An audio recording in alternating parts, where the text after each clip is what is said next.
पेशे खिदमत है कहानी रेत की परतें। कहानीकार हैं अकबर रिजवी और आवाज़ मेरी यानी नेहा राय की है। तो शुरू करते हैं कहानी रेत की परतें। बाढ़ का पानी अब उतार पर था। जलमग्न धरती कहीं कहीं अपना कुबड़ दिखाने लगी थी। छोटी छोटी मछलियों की छलमलाहट बढ़ गई थी। वही जलधारा जो कल तक उन्मादिनी सी हिलोरे मार रही थी, आज सुस्त सी नजर आ रही थी। डूबता सूरज भी आज अनासक्त सा पानी को बस छू कर चला गया था। उसने डूबने में दिलचस्पी ही नहीं ली। सीमा की यह साथ तो पुरानी ही थी, लेकिन आज ही दिल से जुबां तक का सफ़र तय कर पाई थी। उसने सरजू की बाहों पर अपनी पकड़ मजबूत करते हुए कहा, क्या हम सुबह फिर यहाँ आ सकते हैं? मैं देखना चाहती हूँ कि डूबी धरती पानी से उबरने के तुरंत बाद कैसी लगती है। सरजू ने हाँ में सिर हिलाया और फिर निगाहें पानी के बीच उभरे धरती के कुबड़ों पर टिका दी। सीमा जैसा उल्लास मिश्रित विस्मय सरजू के चेहरे पर नहीं आ पाया था। वहाँ विषाद की एक और गहरी परत जम गई थी, ठीक वैसे ही जैसे पानी उतरते समय उर्वर धरती पर बालू की एक मोटी अनुपजाऊ परत छोड़ जाता है। सरजू सोच रहा था, क्या बेगम बादशाहों की तरह ही फसलों की कब्रें भी आकर्षक हुआ करती हैं कि लोग देखने को दौड़ पड़ते हैं। त्रासदी सामूहिक अवधारणा नहीं है। सीमा के लिए बाढ़ की अनुभूति रोमांचक है। उसके लिए तो नदी का बहराना और किनारों का अतिक्रमण कर फैलते चले जाना डेयरिंग एक्ट है। तमाम उबड़ खाबड़ धरती को जल समतल बना देता है। गड्ढे और टीले अपना वजूद खो देते हैं। किसान की लहलहाती उम्मीदों पर मटमैले रंग का पानी ठाठे मारने लगता है। कांट की कश्तियों का बेड़ा अवतरित होता है। पानी की उफनती बलखाती धारा में कश्ती का इतराना सिंदबादी यात्रा का रोमांच भरने लगता है। पानी उतरते वक्त भले ही जख्म और मवाद छोड़ गया हो, लेकिन गाद की क्रीम पोते गीली ज़मीन तब सिल्की नज़र आने लगती है और संपन्न हाथों की कोमलता उसका स्पर्श पाकर अद्भुत अनुभूति को संजोने की उतावली में पैरों को जबरन कीचड़ में धकेल देती है। आउच! सीमा के मुंह से निकले इस कराह मिश्रित शब्द ने सरजू का ध्यान भंग किया। सीमा की हाई हील के साथ ही उसका टखना भी कीचड़ में धंसा देख सरजू के चेहरे पर भी झुंझलाहट की कीच के कुछ छींटे आ पड़े। यार, तुम अर्बन मिडिल क्लास लड़कियों की यही समस्या है, हर वक्त बेमतलब का रोमांटिसिज्म ओढ़े फिरती हो। शुक्र करो कि हाई हील ने बचा लिया, वरना अभी मड थेरेपी हो गई होती तुम्हारी। सरजू के इस रिएक्शन ने सीमा का दर्द और बढ़ा दिया। आंखें डबडबाईं, चेहरा सूख गया। उसने कुछ कहा नहीं, बस शॉक्ड सी नम आंखों से सरजू को देखती रही। सरजू को अपनी भूल का एहसास हुआ। उसने आहिस्ता से सॉरी कहा और उसे बाजू में उठा सूखी जमीन पर ले आया। अब इतना भी दुखी मत हो, ओहो कीचड़ ही लगा है, अभी घर चलकर धो लेना। सीमा चुप ही रही, लेकिन उसके चेहरे पर निराशा के कुछ आवारा बादल अब भी भटक रहे थे। उसने गांव आने के बाद यह नोट किया था कि सरजू में अचानक कुछ ऐसे बदलाव आ गए हैं जो कम से कम उसके लिए अनएक्सपेक्टेड थे। सरजू नहीं चाहता था कि सीमा का दिल दुखाए। जब से वह उसको लेकर गांव आया है, बेहद सचेत रहता है इसको लेकर, लेकिन लाख सावधानी के बावजूद उसकी सोच और जुबान अक्सर बेकाबू हो रही है। सीमा को त्रासदी का सही अर्थ नहीं पता। सीमा बाढ़ का भय नहीं जानती। सीमा खोने का मतलब नहीं जानती। ठीक है, लेकिन इसमें सीमा का क्या कसूर? उसने जब इन्हें वास्तविक अर्थों में अनुभूत ही नहीं किया, तो फिर कैसे वो सरजू जैसी गंभीरता ओढ़ सकती है? क्या ऐसी अपेक्षा सीमा के प्रति अन्याय नहीं है? सरजू ग्लानि से भरता जा रहा है। उसकी आंखों के कोरों पर मोती जैसी बूंदें चमकने लगी हैं। वह बुदबुदा रहा है, गोया खुद से ही जिरह कर रहा हो। यार, 7 साल हो गए, उबरने को अब और कितना वक्त चाहिए? कोसी तो कब की लौट गई अपनी पेटी में। हम क्यों नहीं लौट सकते? भूत का जहर बुझा तीर क्यों मेरे वर्तमान को बार बार घायल करता है? बाढ़ के पानी की ही तरह सीमा का जोश भी अब अपने उतार पर था। बाढ़, नाव, मछली, तैराकी सब अपना आकर्षण समेट रहे थे। एडवेंचर की जगह अब एक नामुराद किस्म की उदासीनता और खींच भरी खामोशी ने सीमा के दिल में अपना घोंसला बनाना शुरू कर दिया था। वह उस दिन को कोस रही थी जब अखबार में बाढ़ की खबर देख मचल उठी थी और सरजू को सुपौल उसके गांव चलने को मजबूर कर दिया था। प्लीज़ सरजू चलो ना, तुम्हारा तो घर है वहाँ। तुम ही तो कहते हो कि तुम्हारा घर कोसी के बिल्कुल करीब है। मैं देखना चाहती हूँ कि आखिर बौराई नदी कैसी दिखती है। अपनी बहन गंगा से मिलने की उतावली में कोसी क्या क्या करती है देखना चाहती हूँ, प्लीज़ ले चलो ना। सीमा कोस रही है खुद को। सरजू के चेहरे पर अचानक उभर आई असहजता को उसने तब इग्नोर क्यों कर दिया था? उसकी आंखों में अचानक उमड़ आए सैलाब को वो क्यों नहीं देख पाई थी? ना, अब और नहीं। अगर मैं यहाँ रुकी तो सरजू की तरह मैं भी बीमार पड़ जाऊंगी। मुझे जल्द से जल्द यहाँ से लौटना ही होगा। सुनो, मुझे दिल्ली लौटना है। सीमा की आवाज़ में नमी के बावजूद दृढ़ता थी।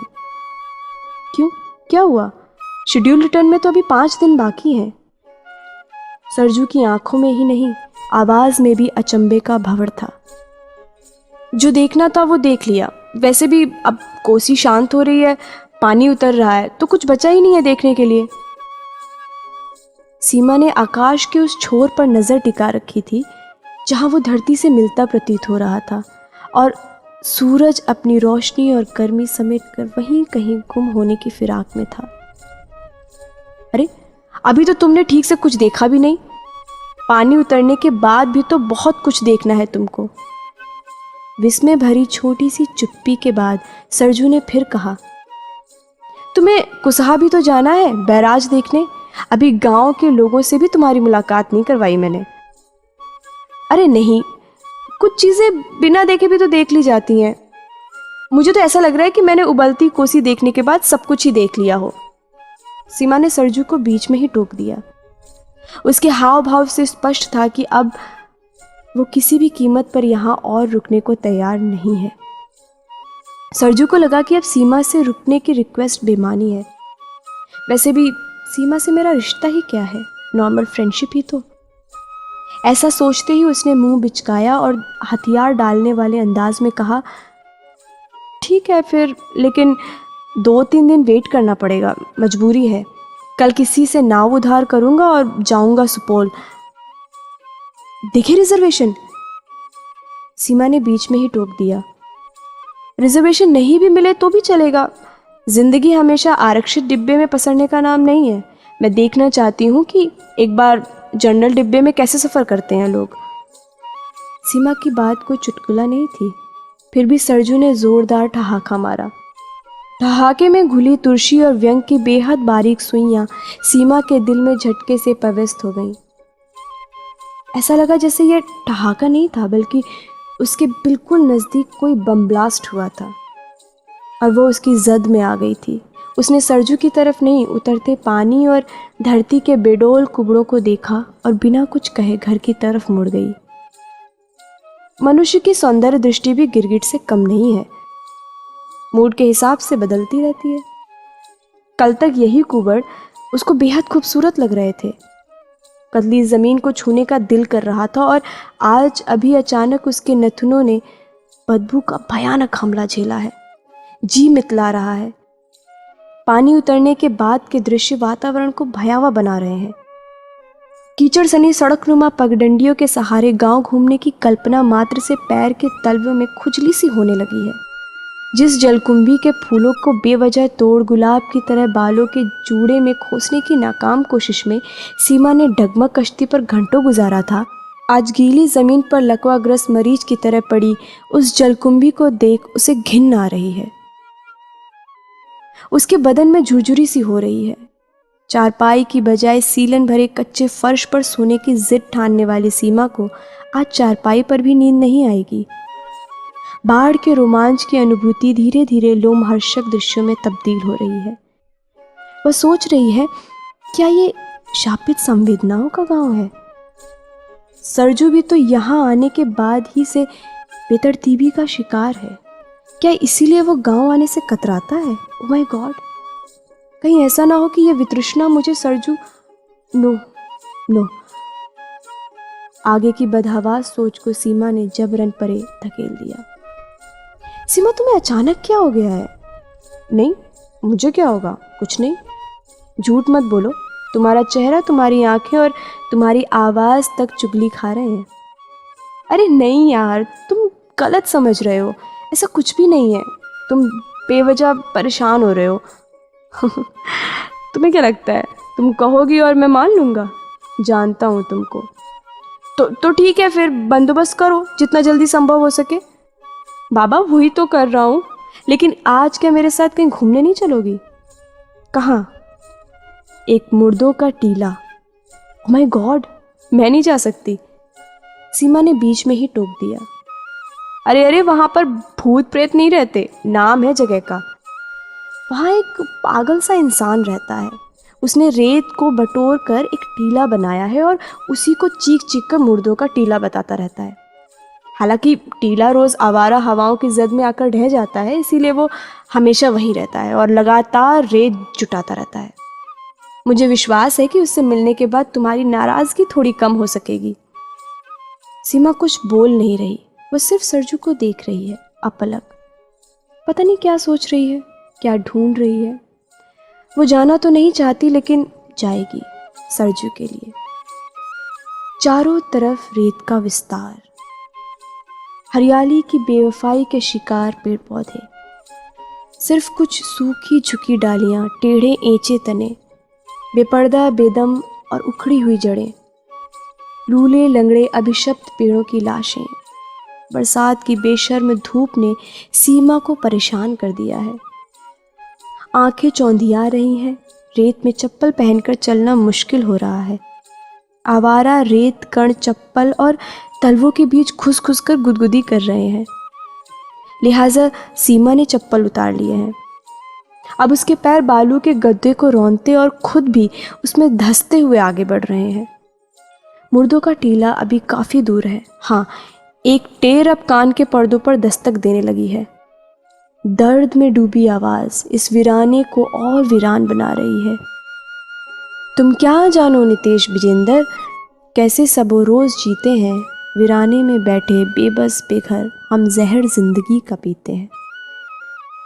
ये आवाज़ उसी पागल की है। जानती हो सीमा, इस पागल का नाम डॉक्टर समी है। यहाँ रेत के नीचे एक बस्ती दफन है। अभी हम जिस रेत पर चल रहे हैं वो कभी आबादी से भरपूर बस्ती थी, अब रेत का मैदान है। समी कभी सुपौल के मशहूर सर्जन हुआ करते थे, अब पागल हैं। पागल शायर? सरजू बोले जा रहा है, आवाज़ में नमी उतर आई है। सीमा को अभी अभी रेत के एक छोटे डूह से ठेस लगी है और वो गिरते गिरते बची है। वो हैरत से अपना आकार खो चुके उस छोटे से डूह को देख रही है। रेत कणों का मामूली डूह भी इतना शक्तिशाली हो सकता है कि कदम लड़खड़ा उठे। यहाँ कुछ भी मुमकिन है। वह सिर को हल्का झटका देती है और सामने थोड़ी दूर पर दोनों हाथों से रेत इकट्ठा करते हुए एक शख्स पर नजरें टिका देती है। दाढ़ी और सिर के लंबे बेतरतीब बालों ने चेहरे को ढक रखा है। मूंछ के बाल अगर आप हटाकर देखेंगे तो पपड़ाए जख्मी होठ नजर आएंगे। आंखों में खींच भरी है, आवाज़ फटी हुई है, चीखते चीखते उसके गले की नसें उभर आई हैं। पता नहीं कौन और कब कुछ खाने पीने को यहाँ रख जाता है। पूरे जिस्म पर रेत की कई परतें चढ़ी हैं। पता नहीं किस मिट्टी का बना है ये इंसान। कोसी का पानी उतरने के बाद से यहीं बैठा है। पिछले 7 सालों में कोसी फिर उस तरह कभी नहीं बौराई और अब तो यहाँ फिर से वही पुराना दावा दोहरा सकती है कि यहाँ कभी बाढ़ आ ही नहीं सकती। जाड़ा, गर्मी, बरसात, मौसम कोई भी हो, ये पागल यहीं रहता है। शुरू शुरू में कुछ लोगों ने झोपड़ी बना दी थी, लेकिन पागल ने कभी उसमें झांक के नहीं देखा। सीमा की चेतना जड़ हो गई, बिल्कुल प्रस्तर मूर्ति की तरह। चेहरे पर ना कोई भाव है और ना ही होठों में कोई जुम्बिश। आंखों में भी सिर्फ पथरीलापन है। ठहरो, ठहरो! बेहद सर्द आवाज ने सरजू और सीमा के बढ़ते कदम पर ब्रेक लगा दिया। पागल और इनके बीच महज चंद कदमों का फासला ही बचा था जब रेत इकट्ठा करते हुए उस पागल का ध्यान भंग हुआ। दो अजनबियों को देख उसकी आवाज़ अचानक तेज हो गई। गुस्से से उसकी आंखें लाल हो उठी, उसका कमज़ोर जिस्म कांप रहा था। थरथराहट भय की नहीं, नफरत और गुस्से की है। क्या लेने आए हो? मुआवजा दोगे? शोक जताओगे? बर्बादी का मजाक उड़ाओगे? दफा हो जाओ यहाँ से। पागल की भींची मुट्ठियां, कसे जबड़े और नफरत में लिथड़ी आवाज ने सीमा को भय से जड़ कर दिया है। सरजू के चेहरे पर दर्द एक बार फिर से हरा हो उठा है। चाचा, हम सरकारी कर्मचारी नहीं हैं, हम हैं सरजू, आपका सरजू, जिसको आप ही ने दिल्ली भेजा था पढ़ने के लिए। पागल ने आंखें भींचकर दोबारा सरजू को गौर से देखा है, पहचानने की कोशिश की है। कौन सरजू? हम तो नहीं जानते, कहाँ से आए हो? सरजू की आंखों में अब नमी उतरने लगी है, आवाज में भारीपन आ गया है। किसी तरह उसके गले से आवाज निकली है, हम लटौना से आए हैं चाचा, आपने ही तो जिंदगी दी थी, अब आप ही पूछ रहे हैं।